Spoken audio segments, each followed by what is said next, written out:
a lot of the times the work gets done in this business, in a RevOps org, by rolling up your sleeves and getting down to the good old fashioned spreadsheets, or having to dig in deep and find that root cause that AI may be able to point you to, but it's not going to solve for you. Welcome to Revenue Insights. We're joined by revenue leaders from some of the highest growth companies. Together, we explore how they built their revenue teams, the journeys they've been on, and the lessons they've learned along the way. Revenue Insights is brought to you by Ebsta. We're an AI-first revenue intelligence platform designed to help you close more deals, retain more customers, and forecast better. Enjoy the podcast. Hello, everyone. And on today's episode of Revenue Insights podcast, we're thrilled to have Ian Wessel, Vice President of Revenue Operations and Strategy at Monta. With over 17 years of experience in leading RevOps teams, Ian has a deep understanding of how to drive business transformation, scale operations, and align cross-functional teams towards achieving strategic revenue goals. Having worked with companies like Intercom and Salesforce, Ian brings a wealth of experience in connecting operational work to measurable business outcomes. Today, we'll be diving into his insights on how to effectively measure ROI within RevOps and connect day-to-day projects to overarching company targets. Ian, welcome to the show. Yeah, thank you guys. Very good to be here. Thanks, Monta. So let's jump straight in, Ian. You've had an impressive career working across various different roles and industries. Can you share a little bit about your career journey and what first drew you into this new world of revenue operations? Yeah, and I think that's actually where we should start with it, which is that RevOps itself, I think, is the realm of generalist to a degree. And, it's people who get bored quickly. It's people who love being strategic. It's people who like continuous growth and learning. Maybe also the pragmatists in a world of dreamers around the sales motion, right? I think there's a certain mentality that comes with being customer-centric, but not customer-facing all the time. And so, when I think about RevOps, obviously this career didn't exist when I started, or this job did not exist when I started my career. So I found that a lot of people that do similar roles to me, we come from diverse backgrounds. A friend of mine who was an EA is now a VP at a very prominent company in RevOps. Another one many who have come from consulting because it's a consulting skill set. Several who have come from either like project management or data science or accounting, finance. And I sit somewhere in the middle of all of those things. At the start of my career, going way, way back, I was actually doing real estate and mortgages.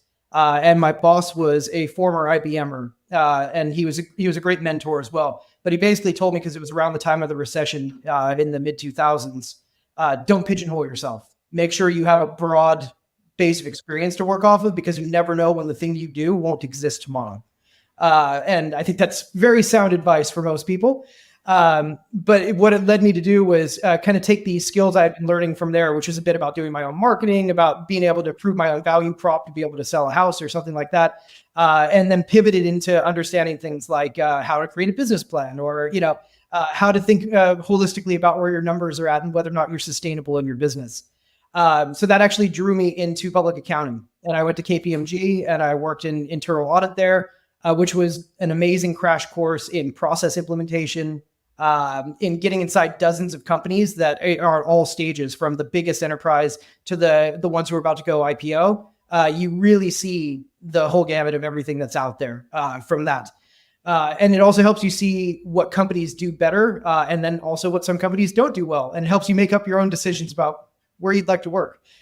So when I got out of public accounting, I went into sales strategy and operations, which was at Salesforce, quota and capacity planning, territory planning, all the analysis that goes into those things.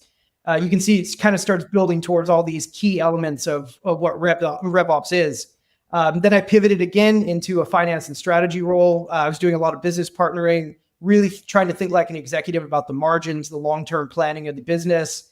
It's a lot of boxes that you're sort of ticking along the way. And then somewhere around that time is when this new buzzword of RevOps started to become quite prominent. And so kind of pivoting away from that, leveraging previous experience in sales ops, et cetera, I was able to kind of get involved in there. And I find it really intriguing, because then that gives you access to things like enablement and deal desk and bid management and compensation planning, and all these other little skills that you may or may not have had a chance to touch on earlier in your career. And so, like I said earlier, I think people in this kind of line of work do get bored relatively quickly. So I think it's a great place for people who need that constant energy and learning of doing something new and really racking their brain for a new solution. And so that's how I got into RevOps. That's how I got to where I'm at now.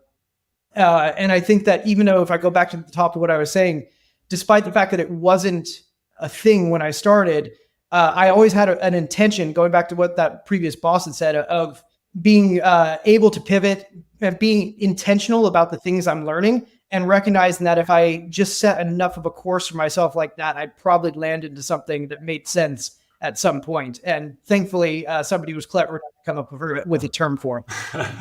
Well, no, I love that. I think what's really fascinating is most roles in go-to-market are very short-term thinking. You need to be focusing on that next deal and not be distracted by the longer-term strategy and the vision.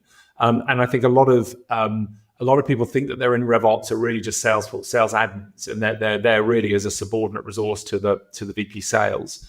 The real strategic roles, the ones, bear in mind, we have over 350 customers now that are using the Ebsta platform. So we engage with RevOps teams all over the place. The ones that are having the biggest impact are strategic thinkers. They're really working out, what do we got to do to make sure that numbers this time next year are materially better than what they are today, and how do we align the teams? I think one of the challenges a lot of these RevOps teams have is really getting the traction and the buy-in from the leadership team to actually make the changes rather than just getting some lip service, because they're also short-term focused on that next deal. So how have you managed to kind of rally the troops or herd the cats, as it were, in those different roles that you've had, and kind of bring everybody along on that with that vision and strategy? Yeah, so it's a good question. I think something I learned earlier in my career, and I think I was lucky a lot of the times to be able to get in there in this way, is that you have to have a seat at the table. And I actually had another boss who was very good in this regard, where he said, your job, if you're going to be a business partner, is always to get a seat at the table. And in order to get there, you have to be able to prove that you've got something to offer. And so I think we were going to dive into it in a little bit anyway. But if we think about the concept of what's your value prop or your ROI, I think you have to be able to prove that you've got an ROI in there. And if you want to be seen as a strategic leader, you have to be able to show that you're bringing something to the table. So obviously that can look a lot of different ways. I'd say, first and foremost, you have to bring data to a conversation, right? To be able to show something that somebody doesn't know. I think I won't be the first person to say this, but if you're doing a one-on-one with an executive, ideally you're going to always bring something there that they don't know, that they're going to walk away thinking about, right? And so I think if you bring that mentality into your team, and you also try to get them to think the same way, where you're always trying to think, what is the rock that we need to overturn, or what's the way that we need to help move the business along? That's the first and foremost part, is about that influence, right? And that's before we even start talking about processes and all the other things that you can get engaged with to prove your worth. I think it's a fascinating point. It reminds me, when we first started on our journey here at Ebsta, we introduced what we called an engagement score, or we called it the Ebsta score at the time. And really, we found that in B2B sales processes, engagement really drives revenue. So we wanted to codify what a relationship or what engagement was. And we gave every relationship or every contact a score out of 100, and that became the engagement score. What was fascinating was we were writing this score into Salesforce for 3 years, and no one was using it. No one understood it. No one was using it, and no one was leading into it. Then we brought in some product people, and we turned that score into some graphics. So we were showing engagement over time and looking at the influence that engagement was having, and which personas engagement was having an influence on outcomes like close one or renewals or upsells. And suddenly the penny dropped. And just by turning that data point into insights, suddenly the leadership teams that we were talking to, they took notice, and they started to make changes, because they could now understand that this theoretical thing we were talking about that we understood, suddenly we distilled it down into a picture that an 11-year-old could get their heads around. And then suddenly overnight, that the overarching drive by sellers, even B and C sellers, even if they're not the A players, the overarching drive to win kind of took over. And once you show them the kind of secret sauce as to, look, this is what those top performers are doing, this is how they're engaging, or this is how multi-threaded they are when they win, suddenly the penny drops, and now they want to follow suit. And then overnight, this kind of theoretical engagement score suddenly became this North Star metric that everyone was aiming at. And the transition and the impact it had on win rates and on quota attaining was night and day. Yeah, absolutely. And I would say that if I go back to what I said earlier about the pragmatist in the room of dreamers, I think something I found is that well, especially in this day and age of where we are in tech, nothing is for sure anymore. As far as the likelihood of your role existing next week, next month, next year, all of those things have gotten a little topsy-turvy. But I had seen this many years earlier, even across customer success organizations and across solution engineering, other teams like that, where what was often coming up with the executives was, we have things, okay, like take CSMs. A lot of companies these days have this feeling that customer success is our number one value, right? But then you'll get an executive who goes, wait a minute, I'm paying for an awful lot of CSMs. How do I know whether or not these CSMs are worthwhile? It is something similar with solution engineering, where you could get up at a sales kickoff and you'd have an AE up there giving a success story, and they'll bring up the SE next to them. They're like, I couldn't have done the deal without him. Like the SE was so pivotal in this. But then when it comes actually time to take credit for everything, they'll be like, except for it was also my exceptional salesmanship that got this end. And so there's this element of how do you prove whether or not that SE was the difference maker within there? And so to your point about bringing the data to life, one of the most interesting things I think I've ever been able to show was that we were able to prove down to the activity and the number of activities that you could do and at what point you needed to do them in a cycle to actually show where you were more likely to win. And one example I brought up before in my life is that we found that if you did like 5 hours of discovery, and these are very large deals that I'm talking about here, minimum, 10 to 20 million deals, huge deals. And if you didn't do at least 5 hours of discovery before you got into any other part of your cycle, there was no chance you were going to close that deal. And the deals that had 1 or 2 hours where people thought they had filled in MedPick or, whatever methodology they were using, that didn't really move the needle. You needed to get in there and really dig down deep into everything that was related to that. And that's what we were able to show the solution engineers were doing. They were able to understand the things that were required in there. And then we were able to put this on a graph that basically showed, here's the bubbles that showed the deals where we did more of this at this point in this stage. And here's the ones where we didn't. And you put that in front of an executive and there's no room to argue because it's so clear. And if you can get that kind of win out of your data, I think that's really where it comes from. I think I absolutely agree. Really interesting takeaways from the data. And one of those takeaways was really looking at opportunities that Clode lost in the last 12 months. And we found nearly a third of opportunities that Clode lost at late stage. When we reanalyzed the call recordings associated to the discovery phase, we found that the customer wasn't actually in a sales cycle. We hadn't qualified them well enough to even leave that discovery phase. And so while you may have had things recorded in the system as close lost at stage 5, you've got at least a third of those deals that actually were never really in a sales cycle. And what excites me most about this revenue operations space is there is so much inefficiencies here. If you go and talk to a finance business or traditional organizations, oil and gas, energy, whatever it might be, you start talking to them about 1 or 2% increase in productivity, they will bite your hand off. And we're living in a world where 75% of the work our sellers do doesn't lead to an outcome, or positive outcome at least. So there is so much inefficiencies in the way sales teams are operating, and so much opportunity to have a big impact. And with the data now being available to all, those companies that are leaning into those insights and the data are the ones that are accelerating away from their competitors. Absolutely. And yeah, I guess to that point, if you're going to try to be data led and you're going to try to get out there in front of the business to tell them what they need to know, maybe one of the biggest challenges I found in there is that you really have to have alignment to your executive level in order to push towards the things that matter most. So I think you kind of mentioned there something that I would interpret as, kind of the noise in the system. You have to get past the noise in the system. I think we oftentimes come across constantly changing priorities, right? And I think that's one of the biggest struggles for any RevOps team right now is that, especially the smaller the company you're in. I think the smaller company you're in, the priorities change more often, you pivot more often. There's always a sense of, you're always behind no matter what you're doing. A lot of people use the, you're building the plane while you're flying it analogy. I'd say that's very true.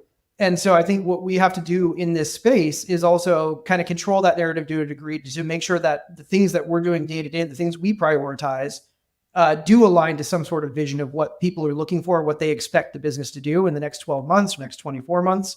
And that maybe ruthless prioritization is the key to that, and constantly checking in, and again, having that seat at the table, being able to have that connected talk with them even before you put the data down, you have to know what you're aiming towards. So which KPIs matter, which goals are really the ones that you're after.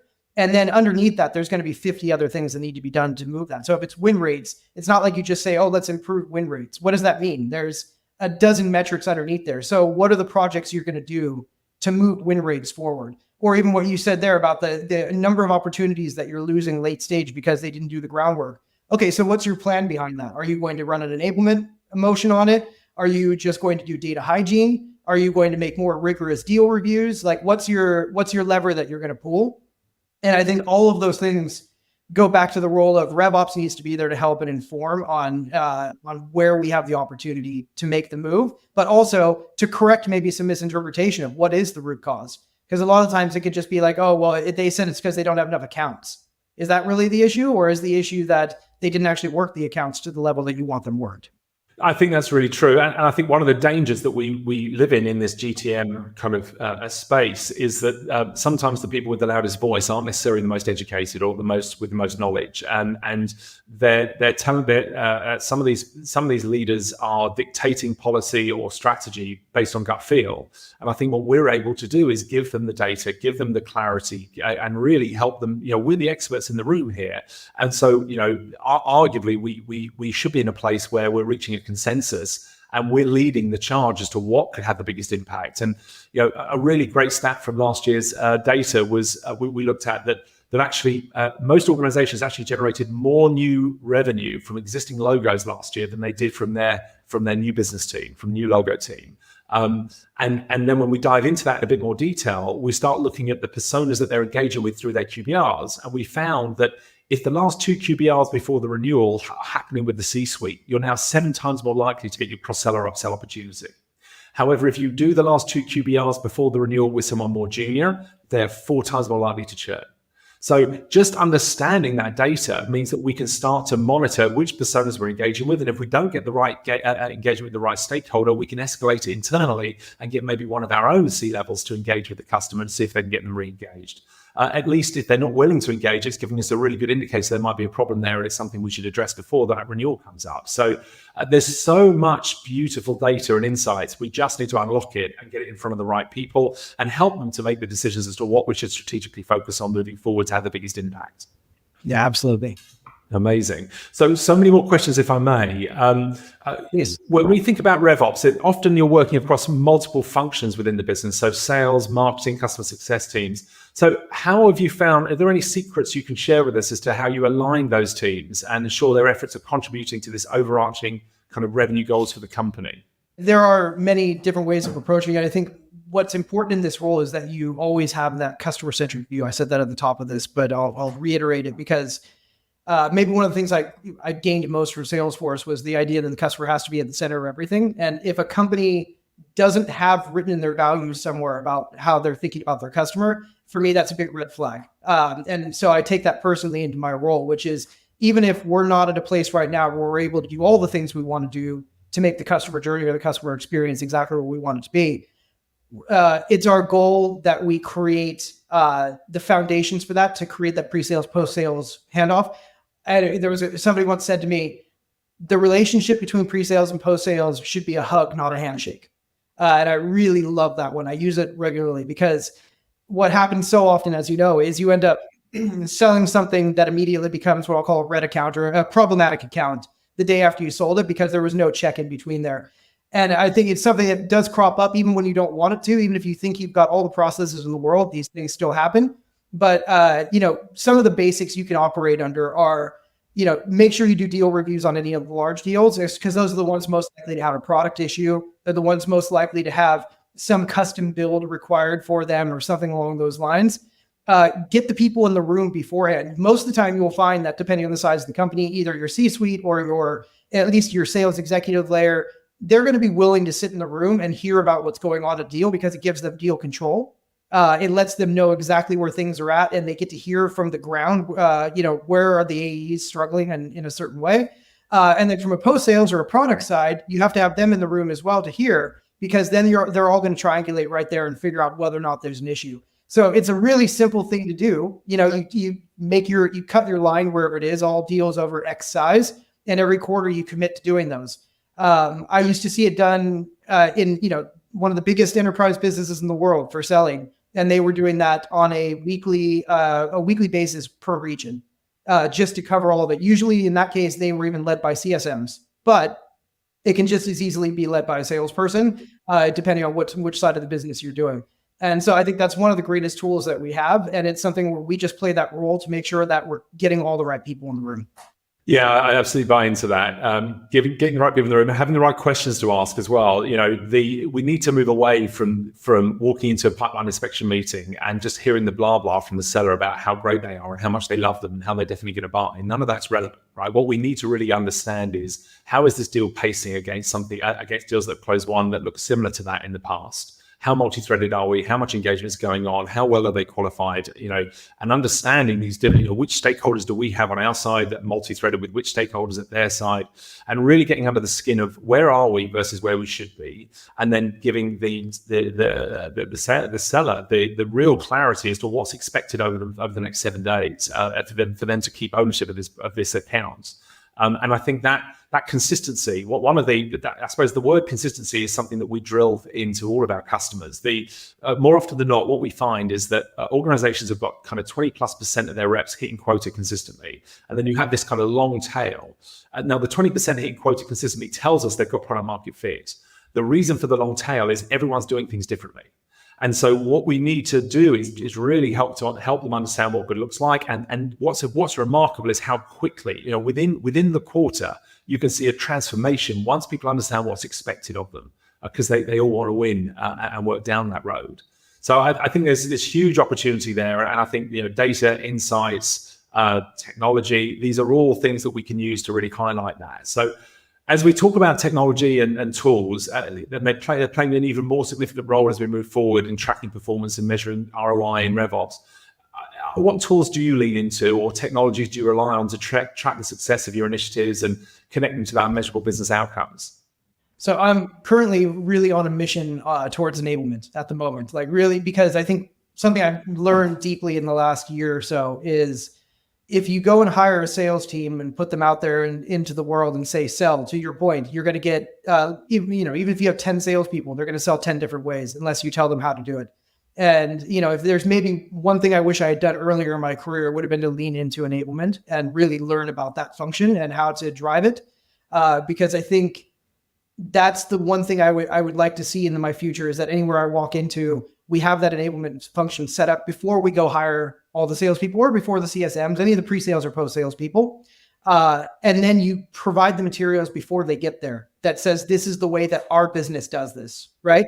And so to that point, something, a really good content management system like a HighSpot or a Seismic, super important to be able to corral all the information. Also, if you can get a digital sales room environment in there like that, which HighSpot has, then you can use that to see what's being shared, what's coming back from the customer, whether the customer is engaging with it, if your content actually lands, all those kinds of things. You couple that with Gong or another service like that, where you can hear back the calls, take your transcripts, pull out the keywords with AI, figure out what's being consistently said and what's not, tie that to your wins and losses, tie that to your deal size, figure out whether or not your message is landing, whether or not you've even found the right ICP. All those things can come out of just that enablement function. And so I know Gong is not an enablement tool in itself, but if you use it like one, I think it's one of the most valuable you've got, because it really is your real-time feedback from the customer. Yeah, no, I absolutely buy into that. One of the things we did last year was extend our proposition so that we could digest the last year's worth of Gong calls, so we can understand what's actually been said and who's qualifying well and who's not. So, taking those transcripts and throwing AI at it, we're able to extract out, which competitors are getting mentioned more often than not, or what objections are being raised and how well are we doing with dealing with those objections. And it's incredible once you kind of turn that data into insights and make it easy for the team to digest. Suddenly it becomes clear what everyone should work towards. And we ended up with a kind of a green thumbs up or a red thumbs down on qualification. And what was amazing was a lot of energy went into training people on Medic or MedPick or Bant or Spiced over the last year or two. And actually, as a general rule, we did quite well in telling people how to do this stuff. But there is a world of difference in working out how to train the sellers on how to ask the right questions, and then recording the fact that they'd asked the right questions or what the outcomes were back in the system of record. And so by taking away that burden and using technology and AI to extract the information, you've got a much more consistent approach to capturing the information. And really now it's turned into a bit of a game for the reps because they all want the green thumbs up. Yes, I qualified the customer well enough. I'm allowed to leave this stage.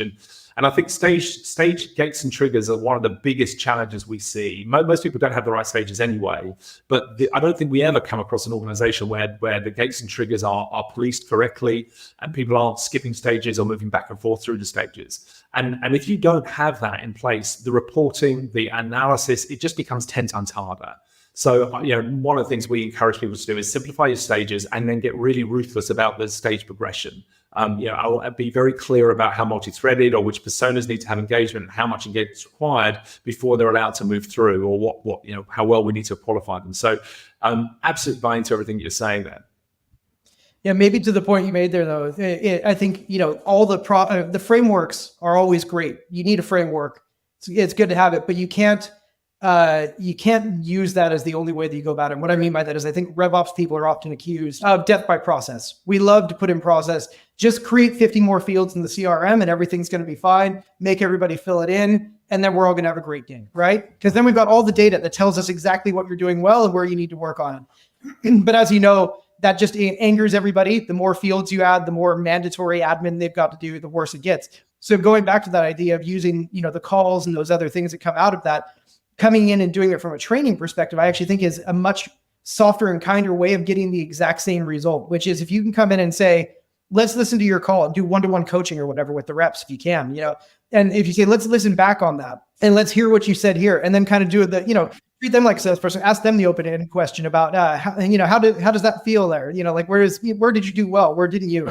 And then when you can kind of then tie it back to the other day that you got to go, look, on the deals you've won or the deals that others have won around here, these are the things that we made sure we said. What is that over here? And then you can kind of tie that back. Then you don't really have to be like fill in MedPick. That's not the goal. The goal is not to fill in MedPick. The goal is get the information you need to serve your customer the right way. Absolutely. And the AI is so much more consistent anyway. If it happens to be the last meeting of the day and you've got half an hour before you go home, you're going to fill that in beautifully, right? But if you're going back to back, you might put in one word at a time. And so allowing the AI to have this kind of consistent approach to filling in the data and then turning that into kind of data points and insights and scores means it's really distilled down to things that people can understand, and they're not having to worry about the admin anymore. All they need to do is focus on delivering value to their buyer. So I absolutely buy into that, and it's kind of become part of the ethos that we're focused on. Thinking about, we're obviously at the market, we see the market moving at pace, but one of the challenges we see is, how do we ensure that the impact of RevOps initiatives on customer success and sales versus the overall revenue growth is adequately reflected and communicated to the stakeholders that we're engaging with? Because more often than not, the people running these departments, they just don't understand how much value and how much support we can give them. Yeah, so I'm going to go back to what I was saying earlier about the ROI thing, improving ROI. I mentioned earlier the CSMs and the SEs and how, even though they're always up on stage and they're customer facing and they get the plaudits, how much more difficult is it when you're not customer facing? You are not an obvious revenue generating engine, right? But even though everybody in the org might say we couldn't do it without RevOps, RevOps are amazing, they do all these great things for us, it is very, very hard to prove the value of your org, especially when headcount is on the line. And if you feel like you're overwhelmed, you need more, how do you prove that another headcount is actually going to matter for you? And so when it comes to what you're asking there, my thing is, I'll go back to what I said about having, you have to have that seat at the table, first of all. But then from there, it's about aligning to the KPIs and the goals of the company, like I said. And then from there, it's about driving it down into your projects. And then maybe the last step of that, the most important one, is the feedback loop. So if you've done a really good job, you've taken, let's say your KPI is just grow revenue. So you grow your ARR, a nice simple one, right? Nothing behind that. So then that's your goal. Okay, what are the main activities your group is going to do to contribute to that? Everybody in your team is contributing to that in some way. Your enablement team contributes to it. Your bid manager contributes to it. Your deal desk function contributes to it, because all of you are in some way or another either pushing things forward or you're a gatekeeper for something else that's happening. But then at the end of that, how do you prove that you actually grew ARR? Or how do you prove that you move the win rate forward? You have to say and make sure that you advertise out there, here's the projects we're working on for the quarter. Get that buy-in and that alignment from your primary stakeholders, and then say, here's the KPIs that we associate with that, and here's what we think the impact of that will be. And then you have to close that feedback loop after. And if you can build that into an automatic function the way you think on a quarterly basis and on an annual basis, then you're driving a couple things. One of them is consistency, like you said, but the other is accountability. I'm really into driving accountability amongst to myself, to my team, to all the salespeople. I want everybody to feel accountable. I want them to feel like what they're doing contributes to the greater good of the org, and that it's contributing to their own welfare as well, as far as how they progress their career or how they hit their number and get paid, et cetera, et cetera. So for me, and maybe it's the thing I still have to work on most in my life, is when we finish something, I think we're most guilty of being like, wipe your hands of it. We finished that project. Let's move on to the next one, because we have to move so quickly. Taking the time to go back and summarize this for everybody and say, hey, remember when we said we were going to do X and it was going to move the needle on this? Here's how much it did. We're going to keep tracking it and we're going to keep iterating on it. Now, that doesn't mean it needs to be another massive project next quarter, but it's an iterative process now, and you have to keep those things going. And that's the thing I'm constantly striving to get better at, and making sure that we do that feedback loop and that we report back on it, and then get some feedback and then iterate. I love that. I love the idea of if you commit to agreeing to, if you commit to taking on a new project or focusing on a particular thing, almost booking in the post-mortem in 3 months' time, so everyone knows it's in the diary, and you know that you're going to have to deliver back kind of a summary of whether we were successful or not. You know, bluntly, this is what we did and this is what happened. I think having that discipline is absolutely key, and that's something I'm going to take away from our conversation. So finally, looking ahead, how do you see the role of RevOps evolving over the next 3 to 5, especially with this increasing reliance on AI and automation in sales and customer operations? Yeah, so I think there's a couple of things. One is there's maybe a worry that we become too much of a jack of all trades, and also that we do too many roles at once. So I think there's certainly a concern there that if everything just keeps getting piled into the space of RevOps, it actually will lose its fidelity to some degree, right? So I think that's a concern that we need to be aware of. I also think that the use of AI is obviously amazing, and everybody's out there touting how all the wonderful things they're doing with AI.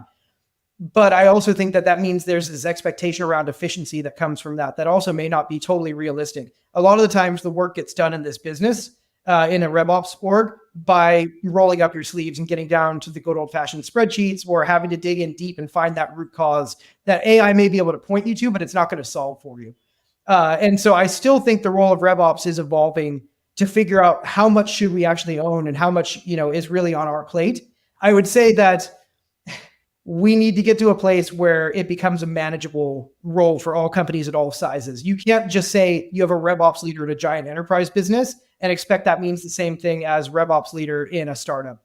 And right now, I'm not actually sure where that goes. I'd love to get your opinion, actually. Where do you think that goes? We spent a few days away to try and think about this a lot because, frankly, I'm running a software business in the RevTech space, right? So are we going to get gobbled up by AI? Is that going to be, the end of the business, or is it a big opportunity? And of course, inevitably where we landed was on opportunity. I think what hit us is that in a world of AI, data quality and fidelity is so important. And when we started in business, our first product is what we currently call relationship intelligence. And that's really just about fixing the underlying data in Salesforce using a feed from mailboxes, calendars, phone systems, and so on. And that's become even more important. We get customers buying that now without buying the rest of what we do, just because they need to know that they've got an engine being responsible for logging the contacts and the activities in the system of record, auto scoring engagement, and so on. So that for us is a key differentiator that we love. And